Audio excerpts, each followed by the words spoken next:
World News Today, brought to you by the Admiral Corporation, makers of Admiral Radio, America's smart set. By shortwave broadcast direct from important overseas stations, as well as leading news centers of our own country, CBS correspondents are waiting to bring you a complete report from the world's political and battlefronts. But first, here's Doug Edwards. The Germans say that American bombers striking from bases in Italy have attacked the Southern Reich again today. So far, there's no word from our own headquarters. Last night, the Royal Air Force hit Frankfurt and other targets with great force. Berlin reports that the Russians have now crossed the Dniester River at Yampol, and the Russians announced the capture of Kremenets, 70 miles northeast of Lvov in Old Poland. On the Italian front, the battle for Cassino appears to be nearing an end with our troops in control of most of the town. But now for further details of the Italian campaign, Admiral Radio takes you to CBS Algiers, Winston Burdett reporting. Practically the entire ruin that is Cassino is in our hands today. Our troops yesterday mopped up German pockets in the rubble of the blasted town, laboriously wiped out snipers and machine gun nests, and pushed on to Cassino's western rim, where the enemy was still desperately clinging to two last strong points, each one composed of the wreckage of a half-dozen houses. In the hills to the west, Indian troops hammered out further short gains, closing the ring around Cassino to 3/4 of a circle. The Indians have edged forward toward the monastery ruins on Abbey Hill, where they now hold two humps of ground on the middle slopes. It looks as though the final assault on the Abbey itself is near. This is still a battle of yard-by-yard annihilation. The Germans are still fighting with everything they have. The Luftwaffe yesterday stepped up its attacks in the Cassino sector, sending over wave after wave of bomb-carrying Fokker-Wolfs. Each wave totaled between 15 and 30 aircraft. Most of the bomb-carrying planes had strong fighter escort. In 3 dogfights, American-flown Spitfires bagged 7 of the attacking planes. Here in Algiers, the French are still waiting for some sign from Washington as to what the American decision will be with regard to France's political future. The question is again very much to the fore, because the French here have heard various disquieting stories of White House proposals for the administration of France after the Allied landing.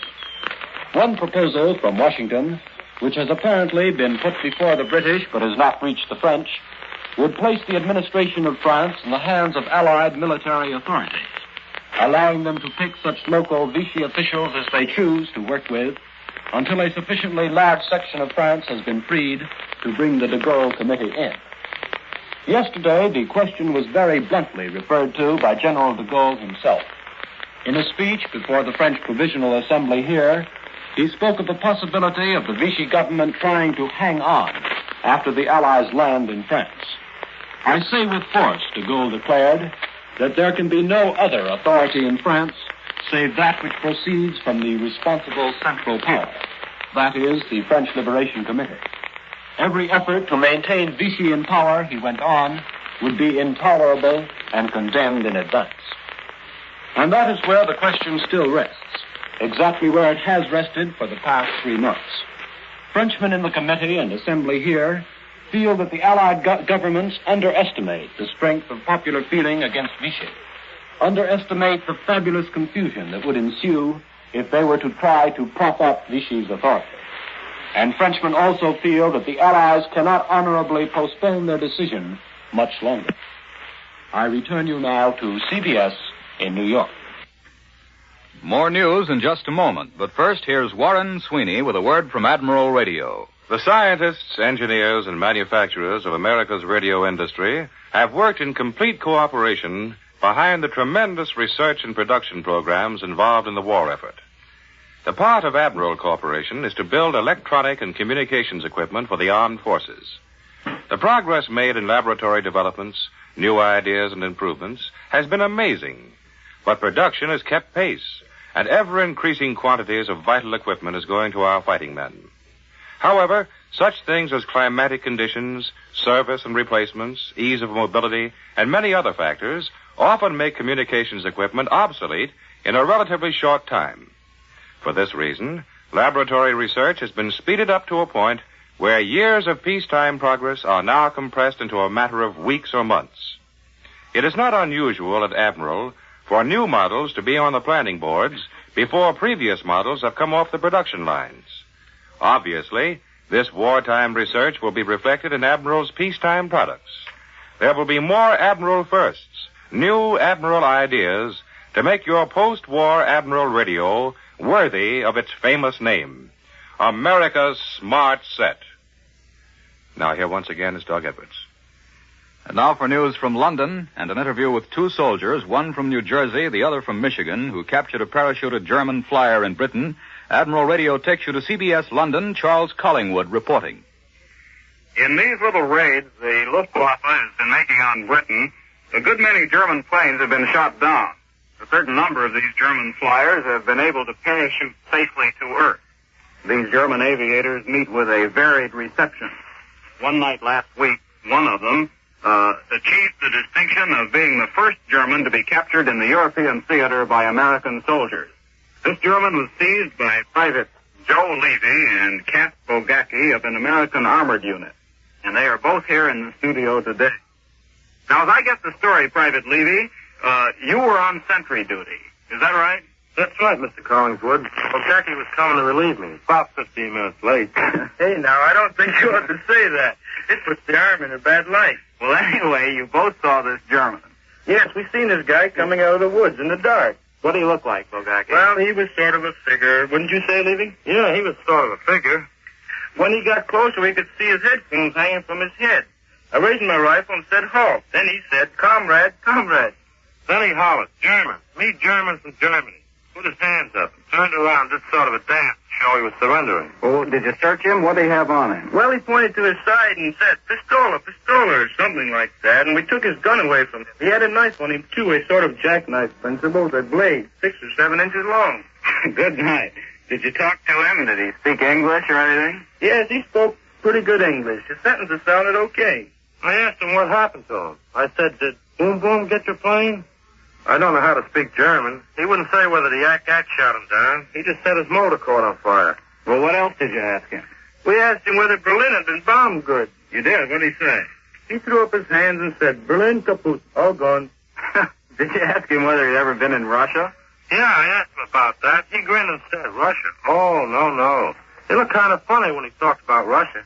Somebody asked him what he thought about the war, and he shrugged his shoulders and said, war's all over, all finished. Well, it's too bad more of them don't feel that way. They ought to communicate with each other. Well, what sort of a fellow was this German, Levy? What was his rank? He was a corporal. I guess he was a radio operator on the plane. Anyway, he said, telegraph. Well, maybe he was just looking for a Western Union office, huh? How old was he? He was a little fellow. I thought he was about 18, but he said he was 22. Well, he doesn't sound very formidable or very tough to me. Oh, he wasn't. He'd been wandering around for 5 hours, he said, trying to find somebody to surrender to. It's lucky we caught him before he got to the orderly room and surrendered there. That would have made us look bad. We probably would still have been doing guard duty. We probably still would have been, and that would have been too bad because then we wouldn't have been able to have you up here. Anyway, congratulations to you, Private Levy and Private Bogacki, for capturing that German, and thanks a lot for coming up here with us. This is Charles Collingwood in London, returning you to CBS in New York. For the news here at home, Admiral Radio takes you now to CBS Washington. Don Pryor reporting. Washington is waiting for decisions on 2 major issues today. One is the soldier vote bill, which has been on President Roosevelt's desk all week. Whether he lets it become law or vetoes it depends on the answers he gets from the governors of several key states yet to be heard from. So far, it still isn't clear, apparently, whether the new law would increase the number of servicemen who could vote in the election next fall. The other issue is manpower. President Roosevelt has said he would have a statement on that subject early this week. The chances are that he will demand the induction of the vast majority of young men under 26, with the exception of those who are absolutely essential to war production, and they will have to be really essential. Marvin Jones, the War Food Administrator, issued a report today on America's food prospects. He says we will have plenty of food to meet our essential military and civilian requirements, but that this country can't be expected to carry the load of post-war relief feeding in Europe and Asia. America, he said, definitely is not the food basket of the world. Secretary Hull and Leo T. Crowley, the Foreign Economic Administrator, have been discussing revisions in the Master Lend-Lease Agreement with Great Britain. Today, they assured skeptics that all the best interests of American industry and trade will be safeguarded. I return you now to Admiral Radio in New York. Out in the Pacific, our planes continue their heavy attacks on Japanese bases. For a summary of recent developments in that war zone, Admiral Radio takes you, after a few seconds' pause, to CBS Pearl Harbor. Webley Edwards reporting.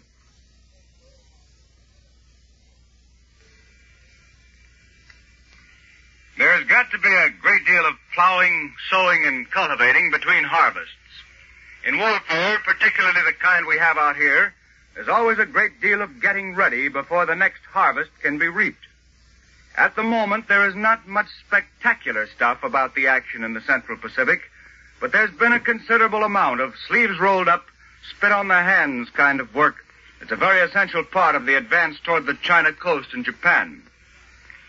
This week, while the submarine force maintains its everlasting destruction of Jap supply lines, the air forces of Admiral Nimitz' command have had a similarly non-spectacular but equally important part in the gradual grinding up of Jap facilities. Theirs has been the drudgery of day-by-day bombing of Jap bases all over this expansive and very watery portion of the globe. To many of us here, the cumulative result of these scores of attacks on Jap islands in the Carolines, the Marshalls, and the Kuriles, so casually reported in the run-of-the-mill headquarters releases, make a large and important story. Not many weeks ago, an attack on Truk would have called for a rush to spread the startling news. This week, Fleet Air Wing 2 sent planes ranging within easy distance of Truk, attacking Oraluk, 190 miles from Truk, while liberators of the 7th AAF attacked Truk itself without any losses. Kusai and Ponape in the eastern Carolines, not very long ago well beyond our reach, are now being bombed regularly by both Army and Navy land-based planes. The bombing of the bypassed and isolated eastern Marshall Islands, still held by battered Jap garrisons, has become backyard, milk-run stuff. Fleet Air Wing 4 has continued its bombings of the Kuriles, hitting several times at Paramushiro and Shimushu. And on St. Patrick's Day, Army liberators of the 11th AAF joined them, at the same time sending a liberator down within 500 miles of Japan proper to bomb Matsuwa Island. The effect of these bombings is steady destruction of Jap bases. The Jap High Command can never know when one of these strikes will develop into a major attack or invasion. We've reported these day-by-day attacks to you with no fanfare. We rather take them for granted. We almost forget that these missions are extremely difficult flights over long distances to tiny pinpoint targets and back to pinpoint bases, calling for the most precise navigation and for the conquest of freak weather conditions. The men of the Central and North Pacific are watching with eager interest the development of action in the Admiralty Islands, in New Britain and New Ireland. And as they watch, they are at the many chores to be done all over the place, and they are very busy with the getting ready, plowing, and cultivating for the next big harvest. This is Webley Edwards at Pearl Harbor, returning you to Admiral Radio in New York. Marshal Stalin announced a few minutes ago from Moscow that the Red Army has captured Kremenets, 37 miles north of embattled Tarnopol and 70 miles northeast of Lvov in Poland. And the German radio reports that advanced Russian scouting units have crossed the Dniester River into Bessarabia. The German High Command broadcast communique claims that Russian attempts to force the Buk River, apparently at Sibino, have been beaten off. The Nazis acknowledge that Soviet reconnaissance forces already are on the west bank of the Dniester. Now Admiral Radio takes you to CBS Madrid. Glenn Stadler reporting. 3.5 million German troops are waiting behind the invasion coast for the Allied attack, a Spanish writer discloses today. He estimates General Eisenhower's forces at 500,000 more. Between Andai and Narvik, there are 1.5 million Germans, 500,000 along the Mediterranean in southern France. Another 1 million are held in reserve at strategic centers, ready to be rushed to danger points. Auxiliary services account for 500,000 more. Most of the frontline troops are veterans of one or more campaigns. Of the 300,000 soldiers in Norway, 60,000 have just arrived from the Russian front, presumably from Finland. The Germans describe their Atlantic wall as a gigantic system of defenses and depths, with not 1 foot of coast out of crossfire range of 12,000 big guns. 10 million cubic meters of cement have been poured into the wall, and construction continues, although invasion is expected hourly. The Nazis claim they've overcome French mistakes about immobile fortifications and deny again they've acquired Maginot-Linitis. Minefields are said to stretch far back from the sea and can't be detected. The Spanish commentator believes the opposing forces are well met, except for one vital factor, air power. He says the Luftwaffe won't be able to match plane for plane, even though Goering has shifted considerable strength from Russia, because Allied production is just too great. He seems to consider a successful landing a foregone conclusion, although it offers the prospect of the most terrible battle in history. Here in Madrid, the bullfight season opened today. 6 bulls met death in the red sands of the ring this sunny afternoon. Later in the season, the Brooklyn matador, Sidney Franklin, is scheduled to make his comeback. This is Glenn Sadler in Madrid, returning you to Admiral Radio in New York. For news from inside Germany by an American correspondent who this week returned to this country on the Gripsholm, here is Bill Slocum, Jr. Mel Most, a darkish, intense young Associated Press reporter, has returned home after 6 years in Europe, the last year and a month of it in a German internment camp at Baden-Baden. A trained observer, Most has returned with a couple of unique theories about the Germany of today and tomorrow. Mel, what is the day and night bombing doing to civilian morale in Germany? I don't think they cause the havoc we think, particularly the night bombings. I've seen the people a day after the terrific nighttime pastings in nearby Karlsruhe and Buell, and they seemed quite undisturbed. Day raids are something else again. At Baden-Baden, the Americans had a great time watching Germans turn absolutely white when they would see stately processions of American bombers enter and leave Germany at will in broad daylight. That did something to the famous German superiority complex. Is that complex still in operation? Yes. So much so, in fact, that I was reminded all the time of pre-war France. The Germans do have a perfect Maginot Line mentality about the Atlantic Wall, in spite of what they say. And like the French, the jury is convinced to a man that his army is the best in the world. Don't the Germans know about that Russian front? Sure, but they just can't believe it. More of that Maginot mentality. It is incomprehensible to the average German that the inferior Russian, as he puts it, can beat a German. It sounds strange, but the German mind is a strange thing. How is Hitler doing these days? All right. He is still head man to the Germans, and when things go wrong, they're not inclined to blame it on Hitler, but on his satellites. Incidentally, the famous German discipline is slowly coming apart at the seams. There is a growing disrespect for all authority throughout the country. How did the Germans treat you? Pretty well. They all had a cousin in Milwaukee and were a little surprised when you didn't know him. And, of course, when I was first arrested in France, they were inclined to be pretty arrogant and strict. But as our bombing pace picked up, you began to feel that maybe the Yanks were dropping copies of How to Win Friends and Influence People instead of blockbusters. The Germans are quite polite nowadays and become more friendly after every defeat on the Russian front. We hear a lot here about the German shortages. Well, the German army is the greatest place to eat in Europe.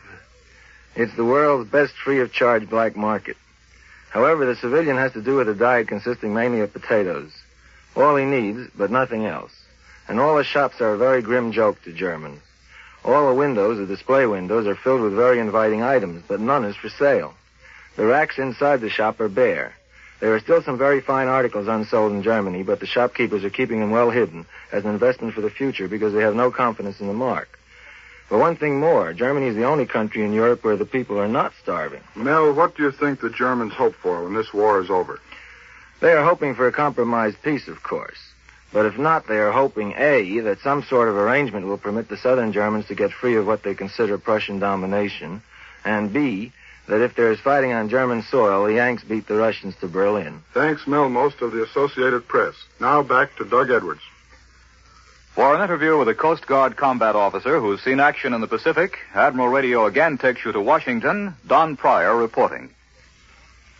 When the Marines were landed on Namur and Kwajalein Atoll by the Navy and Coast Guard on February 1st, 2 Coast Guardsmen went ashore in the first wave. One of these, Sandor Klein, 32-year-old specialist first class, a combat artist, has just arrived in Washington after being flown back from that area. Each Marine in the operation was a miniature arsenal, while Klein and his companion had only sidearms and sketch pads and pencils and a camera. A year ago, Sandy Klein knew nothing about war. He was a top-flight artist who had studied in Rome and Paris, won the Pulitzer Prize, and had his work exhibited in the best galleries.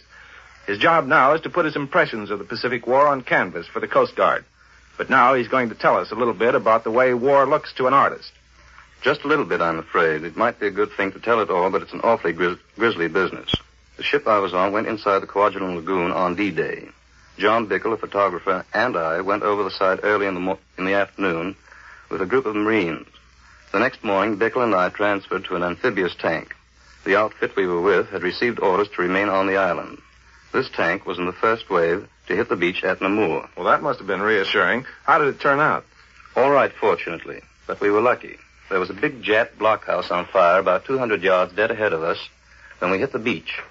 It was filled with ammunition, bombs, torpedoes, and all kinds of explosives. All that stuff was exploding. And just as we hit the beach, there was a terrible blast that lifted the tank clear out of the water several feet and crashed it down with a jarring thud. There were about 15 of us inside, and we landed all in a heap.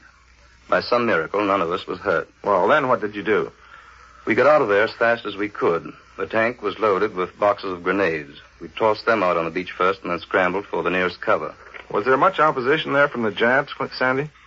It was pretty hot for a while, but the naval bombardment had killed most of them. The island looked like a rubbish heap. There was hardly a tree left standing. The worst thing was the heat and the smell. The smell of the body saturated everything so you could hardly breathe. Even after we went back out to the ship, the smell was still in our clothes. Well, if you can call a thing like that thrilling, what was the greatest thrill you got out there? Seeing my young brother. He was with the 24th Marines in the landing on Roy. I found him the second day after we landed, and he was all right. Incidentally, that's only one brother Sandy has in the service. He has another in the Army, one in the Navy, another who's about to join the Navy. Besides, one of his two sisters, has a son in the Navy. I return you now to Admiral Radio in New York.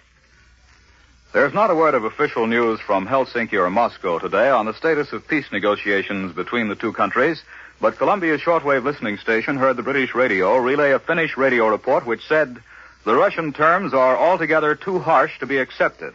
We have now indicated our standpoint. The next step will be taken by Russia. Peace cannot be. Two parties are needed to make peace. Everything now depends on Russia and what she intends to do." From New Delhi, Admiral Mountbatten reports that the Japs are mounting a major offensive in Burma on the Chinwin front. They've already crossed the river in force at several points. Meanwhile, the strong British Indian force, which was landed 150 miles behind the enemy lines in northern Burma, has driven the enemy from a strongly held position. And now, once again, here is Warren Sweeney with a word from Admiral Radio. Wartime demands for better radio equipment have produced many ideas that will be incorporated in Admiral's post-war radios. But there are also some tried and true features that will be musts in your peacetime Admiral. The Admiral Aeroscope is one of these musts. Built right into the radio cabinet, the antenna eliminates the fuss and bother of outside aerials and messy, unsightly ground wires. Admiral built and Admiral engineered, the Aeroscope tends to reduce static and assures properly amplified sound waves with full power and volume. Today, all the productive facilities of Admiral's great plants are busily engaged in building communications equipment for victory. Tomorrow, when the war is won, this same energy will be applied to building a better Admiral radio for your home. You'll want your post-war set to be an Admiral, built by the world's largest manufacturer of radio phonographs with automatic record changers. The appearance of personnel of the armed services on this program does not necessarily constitute an endorsement of our product. America faces a drastic shortage of waste paper. Your government appeals to you to save every type and kind of paper and send it off to war. The American home is the greatest source of waste paper, and your country appeals to you to help supply the paper needed in the manufacture of so many vital war supplies. World News Today is brought to you each Sunday at this hour by the Admiral Corporation, makers of Admiral Radio, America's smart set.